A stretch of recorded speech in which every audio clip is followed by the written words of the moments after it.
There are places in this world where tragedy leaves a permanent scar, places where the line between our reality and something far stranger grows thin. Across America, dozens of bridges share the same disturbing name. Locals call them Crybaby Bridges. Each one carries its own tale of infant death and mother's grief. Each one echoes with sounds that shouldn't exist. And perhaps most unsettling of all, visitors to these bridges report very similar experiences. They live thousands of miles apart. They have no knowledge of each other's encounters, yet their stories match in ways that make no sense. The pattern spans from Maryland to California, from Ohio to Texas. Small towns whisper about their local bridge. Teenagers dare each other to visit after dark. Parents warn their children to stay away. But the stories persist. Generation after generation passes them down. And the reports keep coming in. Fresh encounters every year. New witnesses every month. What makes an ordinary bridge become something else entirely? And why do so many of them seem to follow the same dark pattern? Consider Salem, Ohio. Egypt Road crosses a narrow creek there. The bridge looks normal during daylight hours. You see rusted metal railings, weathered concrete, graffiti from local teenagers. Nothing special, nothing wrong. But residents of Salem know better than to linger there after sunset. They've heard the stories for decades. Some have heard the crying themselves. The local legend goes back to the 1800s. A young mother gave birth to a baby with severe deformities. She couldn't bear the shame. Her family offered no support. In desperation, she threw the infant from the bridge. The shallow water below offered no mercy. The child's cries lasted for hours. Then silence. Since that night, visitors report hearing those same desperate wails. They echo from beneath the bridge. Fog makes them louder, high water makes them clearer. But Salem's bridge is far from unique. Travel south to Georgia. You'll find at least 3 bridges with the same name, the same stories, the same sounds. The one near Columbus sits on Whitesville Road. It's a lonely stretch that locals avoid after dark. The legend there dates to the 1892. An enslaved woman had given birth to her master's child. When the master's wife found out, rage consumed her. She seized the infant. She hurled it from the bridge. The mother jumped after her baby. Neither survived. Both still cry out in the darkness. These stories share disturbing similarities. Visitors describe hearing infant cries from the water below. Car engines die on the bridge without warning. Handprints appear on vehicles, small ones, child-sized. Some report seeing a woman in white walking the bridge's edge. She always moves away from observers. She always disappears when approached. She never turns around. The historical records paint a grim picture. Infant mortality in 19th century America was devastating. In 1850, more than 200 babies died per 1,000 births in many regions. 1 in 5 infants never saw their first birthday. Desperate mothers faced poverty, shame, and mental illness. Sometimes they made unthinkable choices. Bridges offered both height and water. They became sites of tragedy. But does historical suffering explain why these locations seem to hold on to those terrible moments? Dr. Martha Brennan works as a folklore researcher at Ohio State University. She spent 3 years documenting Crybaby Bridge stories. She covered 12 states. She interviewed hundreds of witnesses. Her findings revealed striking patterns. Nearly all bridges sit on rural roads. Most cross water, though not all. The majority date from the late 1800s to early 1900s. And here's the interesting part. 78% of the bridges have documented histories of actual tragedies. The real events rarely match the specific legends told about them, but tragedy marked these spots. Take Maryland's Crybaby Bridge. It sits on Beaver Dam Road near Westminster. The local story tells of a young woman in the 1950s. She gave birth in secret. She murdered her newborn on the bridge. Then she took her own life. But county records show no such incident. they do show something else. 3 separate car accidents happened on that bridge between 1943 and 1961. Each accident killed at least 1 child. The crying heard there might not match the legend. But death certainly touched that spot, multiple times. The scientific explanation seems simple enough. Old bridges creak and groan. Water moving through tight spaces creates unusual sounds. The power of suggestion affects visitors. They interpret normal sounds as supernatural. Dr. Brennan's research supports this idea. People who visit the bridges without knowing their reputation rarely report anything unusual. Knowledge creates expectation. Expectation shapes perception. Yet some encounters resist easy explanation. In November 2018, Jennifer Morrison and her husband David were driving through rural Illinois. They were returning from a family wedding. They had no knowledge of local legends. Their GPS directed them across Governor's Bridge near Vandalia. It was just another route home, until it wasn't. Their car died suddenly in the middle of the bridge.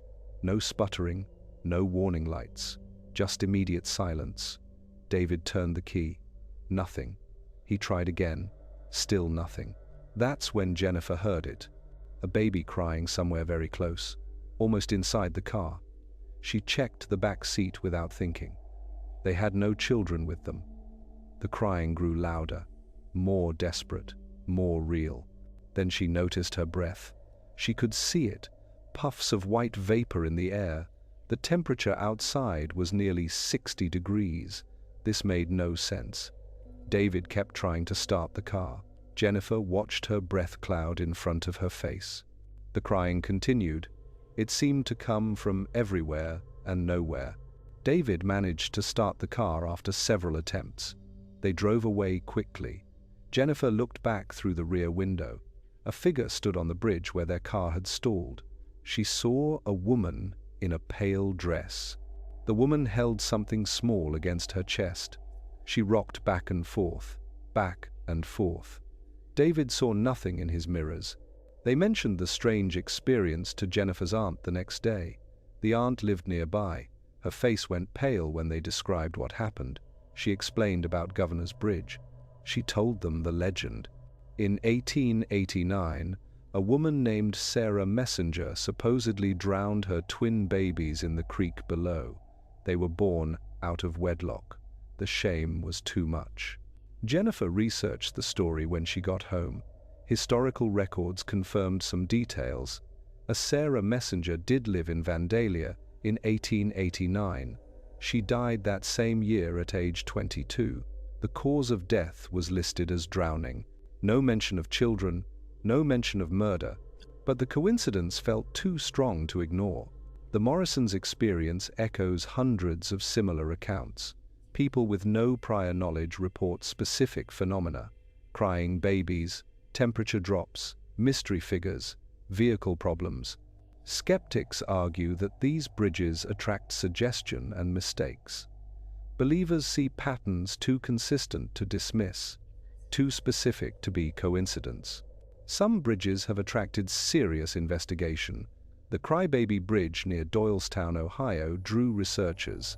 In 2007, a team from Kent State University conducted a 3-night study. They brought serious equipment: electromagnetic field detectors, temperature sensors, audio recording devices, infrared cameras. Their equipment registered several odd events. Sound frequencies below normal human hearing appeared on their recordings. Electromagnetic spikes happened with no clear source. Temperature dropped in isolated pockets, but they drew no firm conclusions about the cause. Science requires repeatability. The phenomena remained unpredictable. The bridge sits on Rogues Hollow Road. The name itself hints at darkness. In the late 1800s, coal miners lived in the area. They worked brutal shifts in dangerous conditions.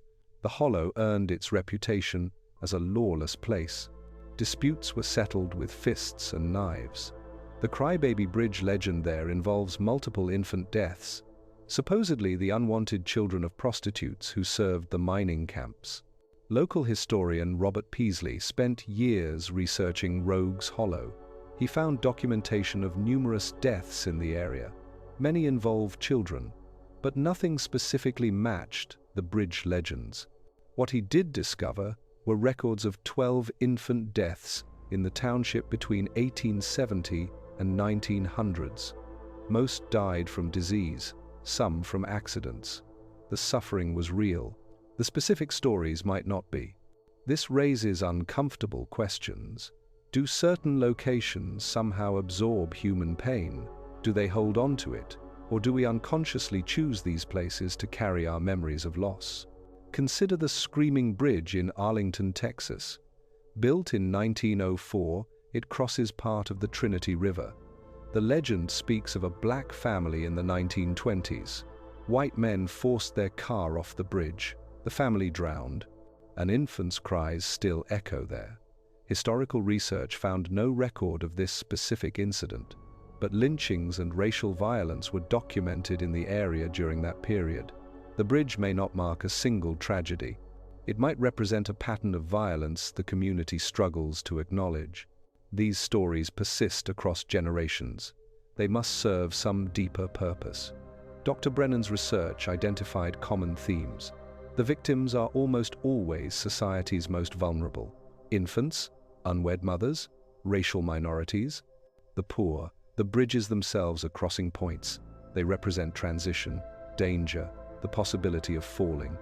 Modern encounters continue to pile up. Social media creates new networks for sharing experiences. A Facebook group dedicated to Crybaby Bridges has over 30,000 members. They trade stories, photos, and warnings. Many posts describe recent visits that mirror decades-old accounts. In October 2021, Ashley Gonzalez posted about Cooper Road Bridge near San Antonio. She had gone there with friends as a Halloween dare. She expected nothing but a fun scare. What she got instead haunted her for months. The group parked near the bridge around midnight. Ashley stayed by the car. Her friends walked onto the bridge with flashlights. She watched them reach the middle. She heard them laughing. They called out to any spirits. They dared them to show themselves. Then their flashlights went out at the same time, not switched off. The lights just died, as if the batteries had drained instantly. In the darkness, she heard her friends screaming, but underneath their voices was something else. The clear, sharp cry of an infant in distress. Ashley ran toward the bridge. The sound grew louder with each step. By the time she reached her friends, they were sprinting past her, running for the car. The crying continued for several more seconds. It seemed to come from directly beneath her feet. Then it stopped. Cut off mid-wail. Her friends' flashlights worked perfectly once they left the bridge. None of them would discuss what happened in those dark moments. Two of them refused to ever speak about that night again. They still won't talk about it. The Cooper Road Bridge has its own legend. In 1918, during the Spanish flu pandemic, a woman named Maria Delgado faced an impossible choice. Her infant was infected. The disease was destroying the baby's lungs. Death would come slowly, painfully. She chose the water instead. She threw her child from the bridge. Then she jumped. Hospital records from San Antonio show a Maria Delgado, age 19, died of influenza in October 1918. Whether she had a child remains unknown. These bridges seem to attract tragedy, and then more tragedy. The Crybaby Bridge on Wisner Road in Chardon, Ohio, became a suicide spot. 4 documented suicides happened there after 1960.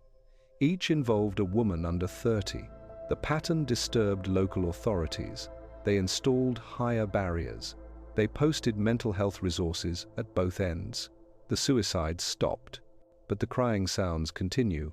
Some researchers propose environmental explanations. Old bridges create unusual sounds.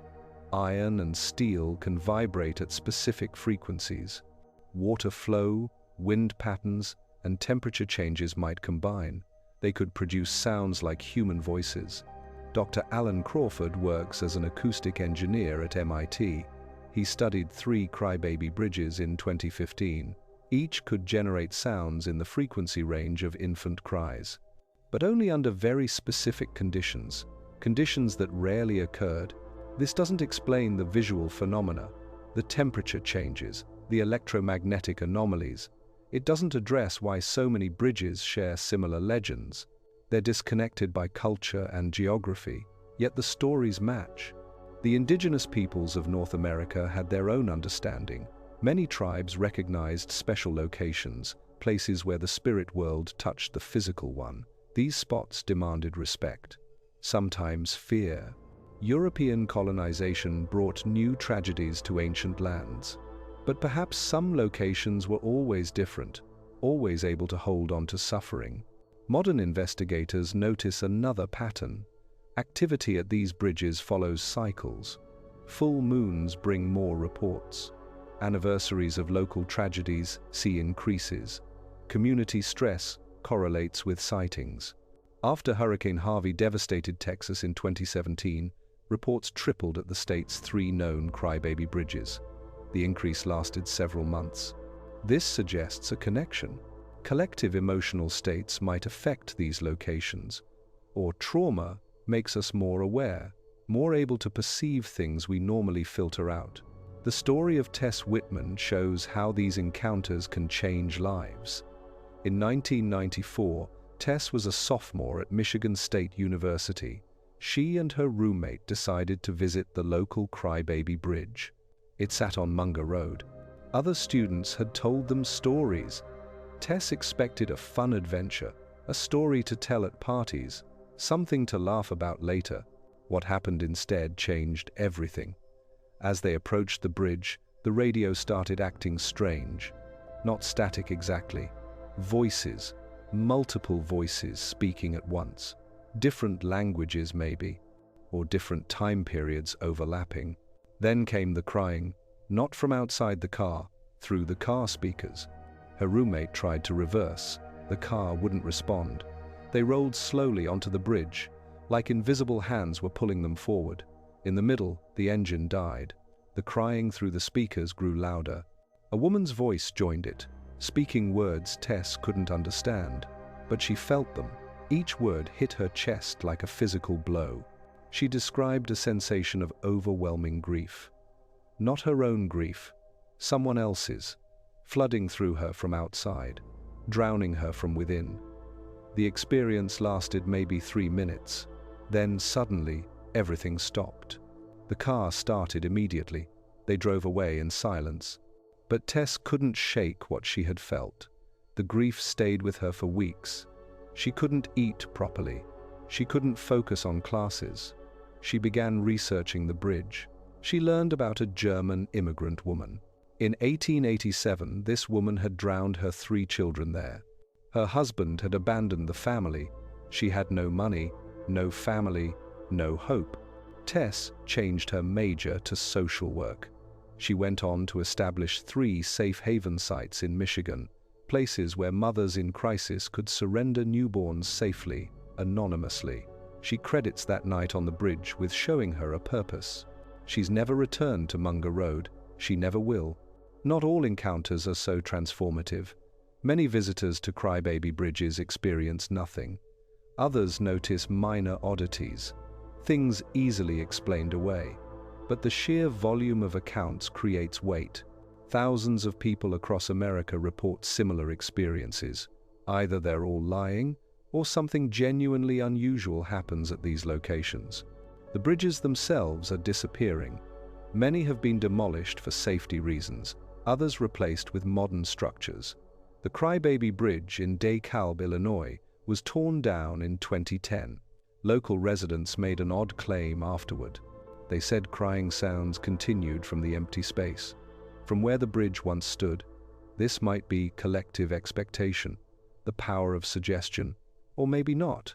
Other bridges have become tourist attractions, their legends packaged and sold. The Crybaby Bridge near Monmouth, Illinois, hosts ghost tours every October. The local Chamber of Commerce sells T-shirts. They make money from tragedy. This raises uncomfortable questions. How should we process historical suffering? Is it right to profit from it? Yet even as some bridges become carnival attractions, new locations join the list. In 2019, a bridge in rural Vermont began generating reports: infant cries, mystery figures, the usual pattern. Research revealed a 1962 car crash.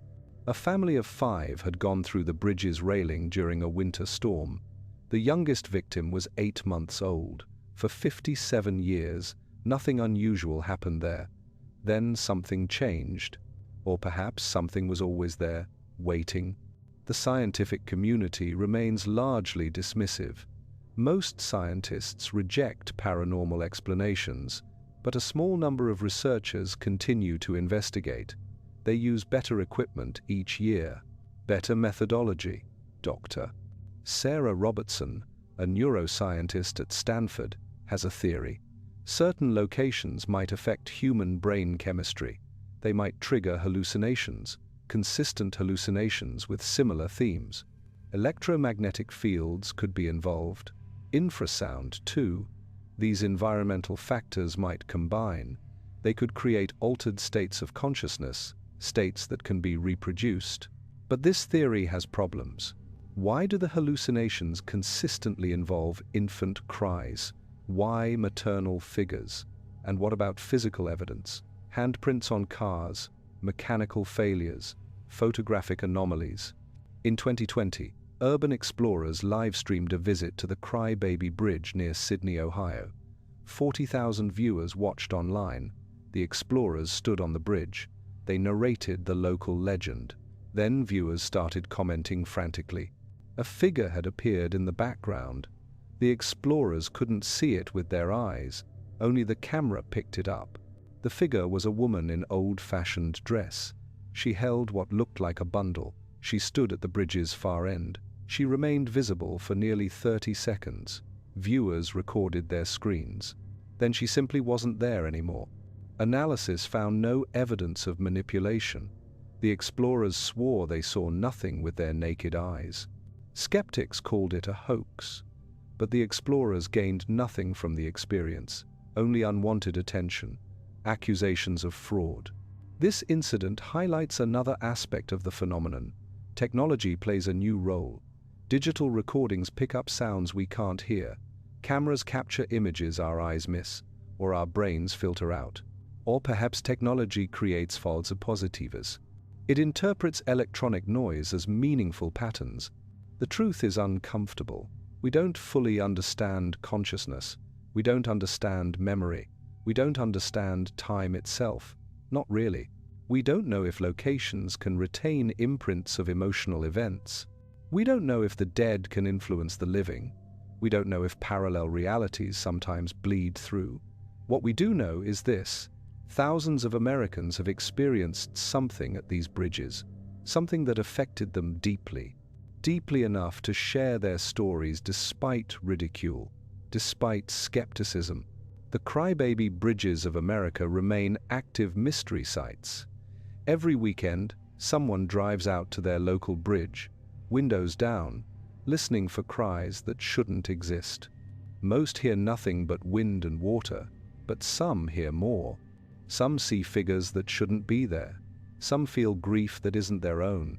These bridges stand as monuments, monuments to unprocessed trauma, gathering points for contemporary folklore, challenges to our understanding of reality. They remind us of uncomfortable truths. Not everything can be explained. Not every mystery can be solved. Not every tragedy can be forgotten. Urban development continues to spread across America. More bridges face demolition every year. Each loss takes stories with it, experiences, and possibly something more. Whatever haunts these structures might be running out of places to manifest, or it might find new locations, new bridges to carry forward the endless echo of loss, the sorrow woven into the American landscape itself. Consider the experience of Marcus Thompson. He works as a long-haul trucker. In 2022, he was driving through rural Kentucky. It was around 3 in the morning. His GPS directed him over an old bridge he'd never crossed before. Halfway across, His truck's engine started to sputter. The headlights flickered. His CB radio erupted with static. Through the static, he heard something impossible, a lullaby. Someone singing a lullaby in the static, then crying joined it. Not one infant, multiple infants. All crying at different pitches, different levels of distress. Marcus had been driving for 15 years. He'd crossed hundreds of bridges. Nothing like this had ever happened. The truck kept rolling forward on momentum alone. Once he cleared the bridge, everything returned to normal. Engine running smooth, lights steady, radio clear. He pulled over at the next truck stop. His hands were shaking. He asked other drivers about that bridge. Several knew exactly which one he meant. They called it Crybaby Bridge. They always took alternate routes at night, always. Marcus researched the bridge later. In 1941, a bus carrying children from an orphanage had crashed there. The bridge's railing gave way. The bus plunged into the creek. 11 children drowned. The youngest was 10 months old. The oldest was 4 years. The driver survived. He never drove again. He spent his remaining years in a psychiatric facility. He claimed he could still hear them crying. Some bridges attract investigators year after year. The Crybaby Bridge near Van Sant Road in Pennsylvania has been studied since the 1970s. Over 50 formal investigations have been conducted. The results remain inconsistent. Sometimes equipment detects anomalies, sometimes nothing happens. There's no pattern researchers can identify, no trigger they can isolate.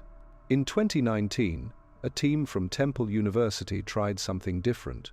They brought an infant's cry recording to the bridge.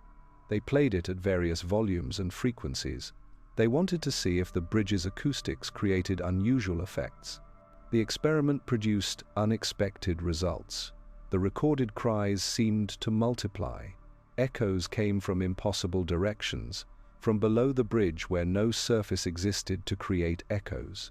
More disturbing still, the team's thermal cameras detected heat signatures, small heat signatures moving along the bridge, moving in response to the recorded cries.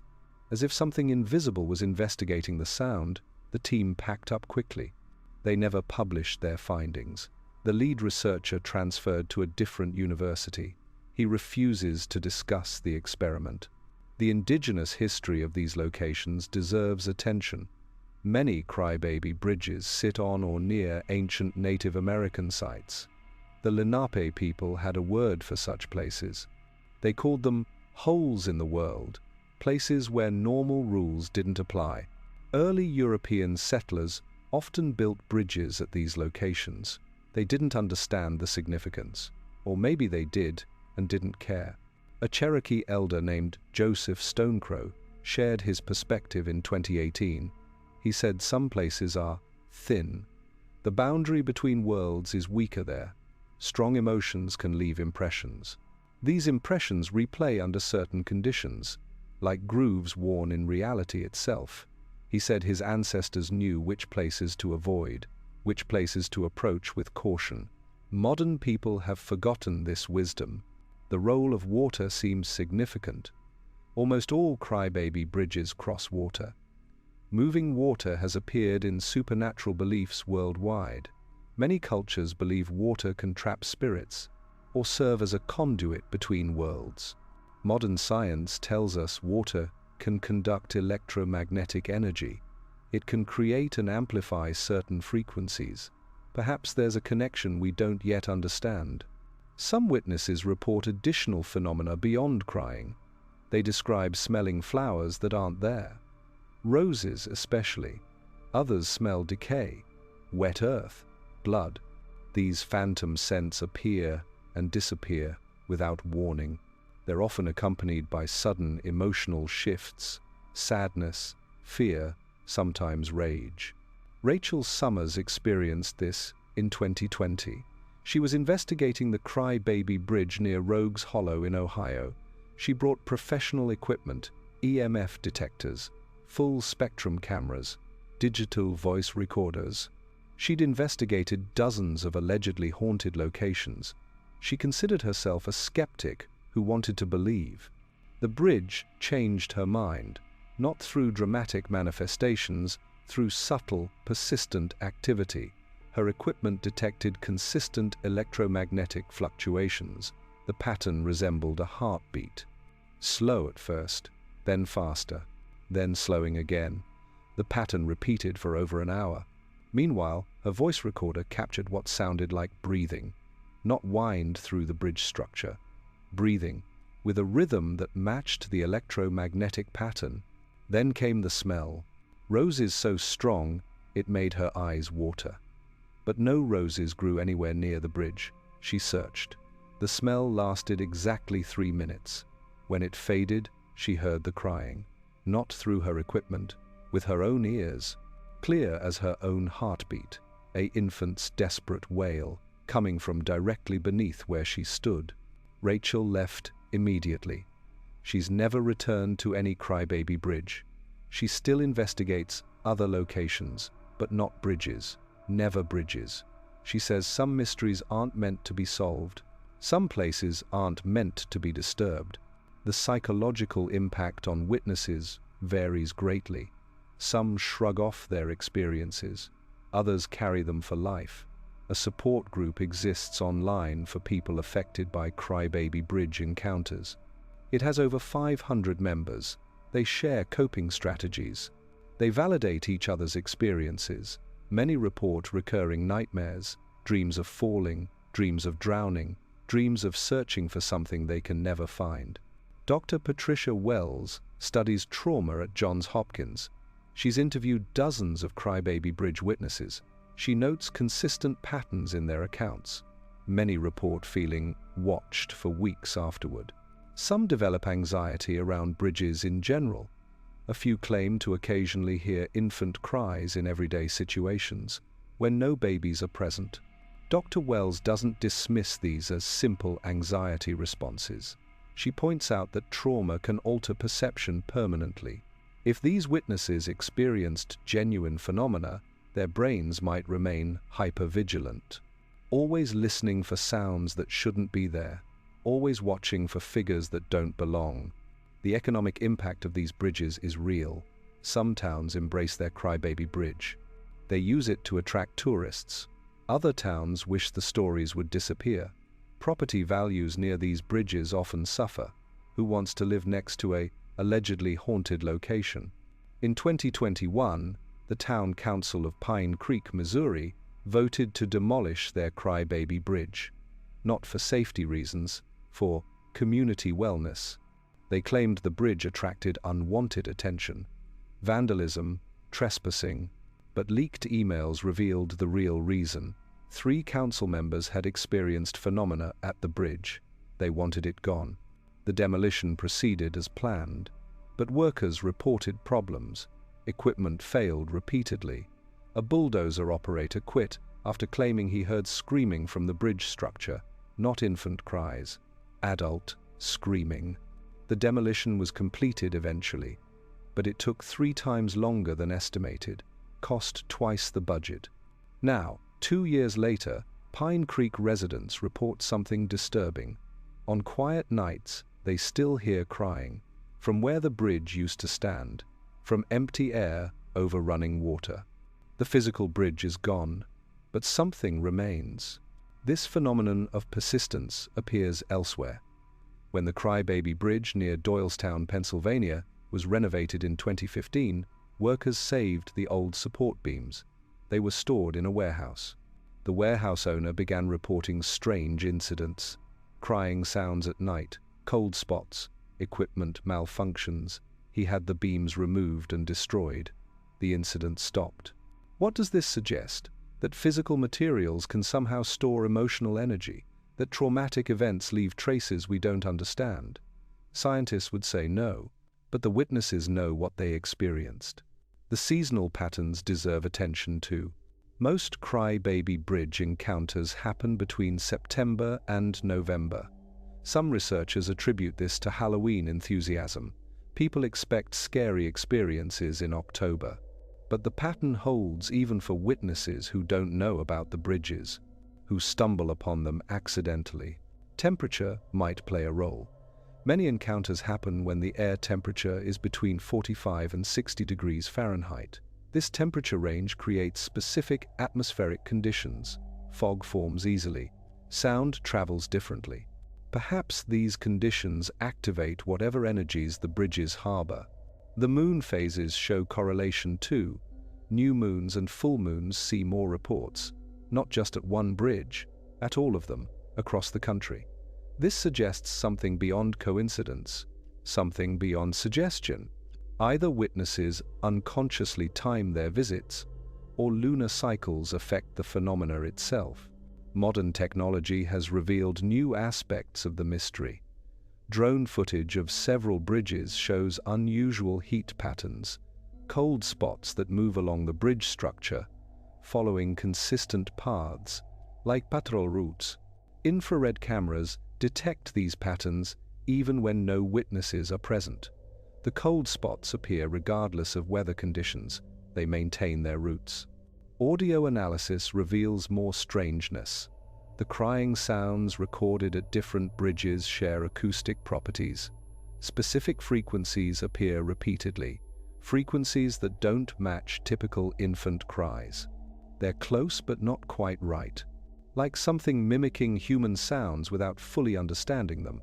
In 2023, a computer programmer named David Park analyzed recordings from 15 different Crybaby Bridges.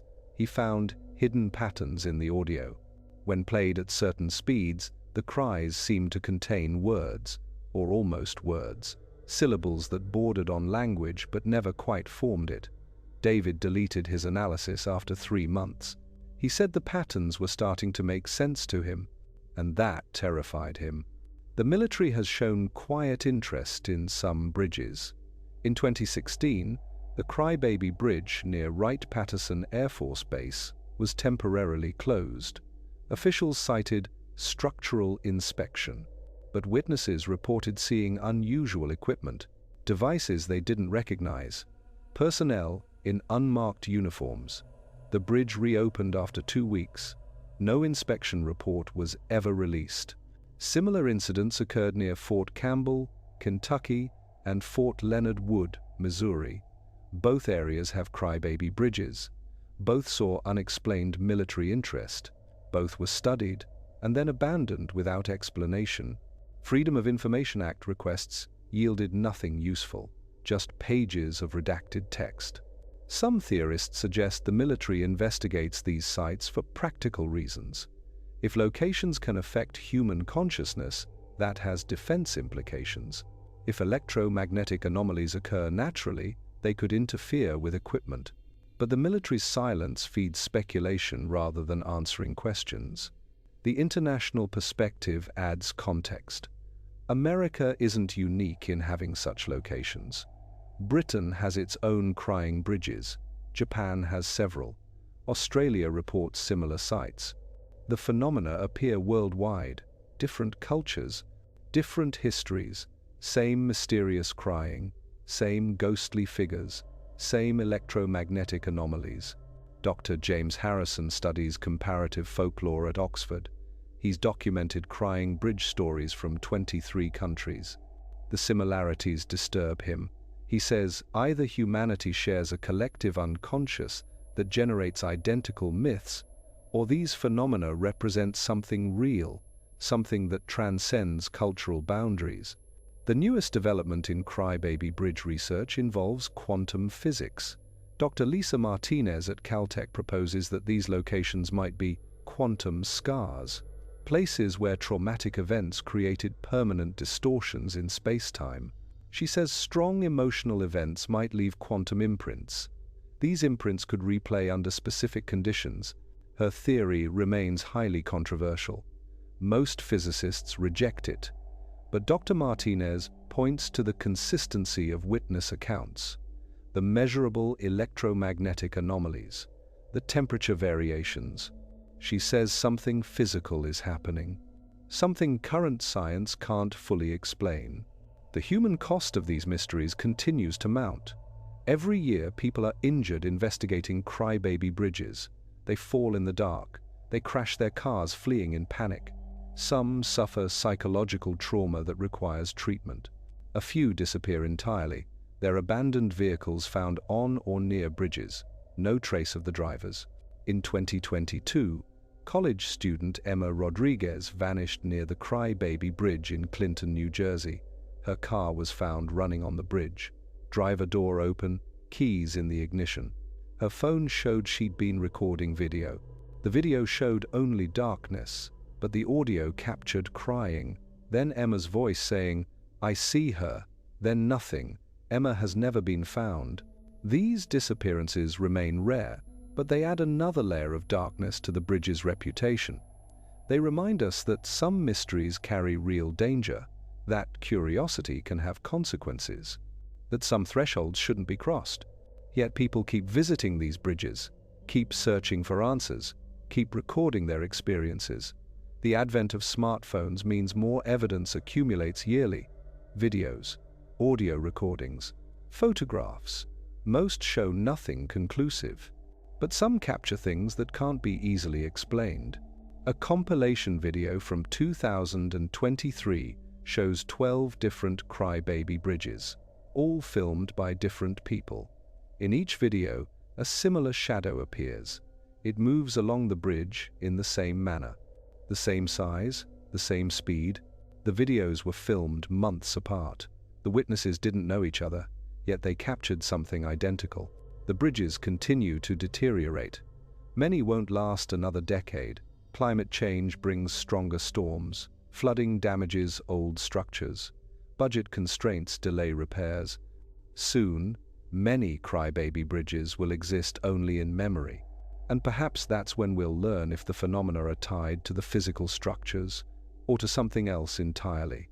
Some communities have tried to preserve their bridges, not as paranormal attractions, as historical sites. They acknowledge the real tragedies that occurred. They honor the victims. Even if the specific legends aren't true, suffering happened at these places. Lives were lost, families destroyed. That deserves recognition.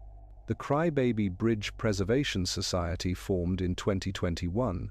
They document bridges before demolition. They record witness testimonies. They preserve physical artifacts when possible.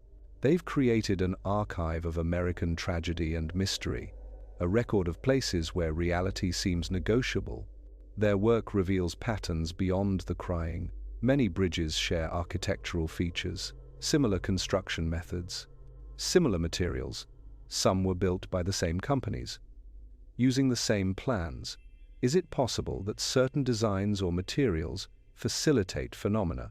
That form can influence function in ways we don't understand? The Society also documents the social impact of these bridges, how communities cope with their dark reputation, how local legends evolve, how new tragedies add layers to old stories. They study not just the phenomena but the human response to mystery. As dawn breaks over America each morning, hundreds of Crybaby Bridges stand waiting for night to fall, waiting for visitors, waiting to share their sounds and secrets. Most will stand empty, but some will echo with cries that have no source. Some will host encounters that change lives. Some will add new stories to their long, dark histories. The cries continue. Generation after generation hears them. The sightings persist. Technology advances, but the mystery deepens. The bridges wait in the darkness. They hold their secrets close. They offer no explanations, only experiences that challenge our understanding of what's possible. Those who study these phenomena are left with more questions than answers. Why bridges? Why infant cries? Why do these stories persist in our modern age? Perhaps the answers lie not in the bridges themselves. They lie in what bridges represent. Crossing points, transitions, the space between here and there, the place where solid ground gives way to air, where anything might fall through the cracks, where anything might rise from below. The next time you cross a bridge at night, especially an old one on a lonely road, pay attention, listen carefully. You might hear only the normal sounds of metal and wind and water, or you might hear something more, something that shouldn't exist but does, something that will follow you home, not physically, but in memory, in dreams, in quiet moments when you least expect it. Some mysteries deserve investigation, others demand distance. The Crybaby Bridges of America remain suspended between both. They invite us closer, they warn us away. They offer evidence of something beyond our understanding. They remind us that not every question has an answer, not every tragedy finds peace, not every cry in the darkness should be followed to its source. If you found this story intriguing, consider subscribing for more investigations into the unexplained corners of our world. Share your own bridge encounters in the comments below. But remember, some bridges are better crossed quickly, some sounds are better left unheard, and some mysteries are better left unsolved.